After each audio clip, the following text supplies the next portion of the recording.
როგორც კი ერთ მცირე მცნებას დაარღვევ, მერე დიდსაც დაარღვევ.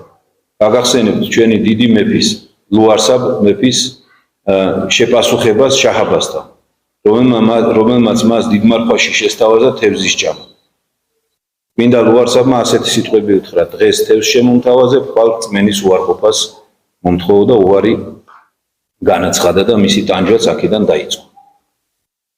ნახეთ, მეფე ელი ქვეყნის ამხელა საქართველოს ბატონ პატრონი ის მცნებას არ უარყოფს.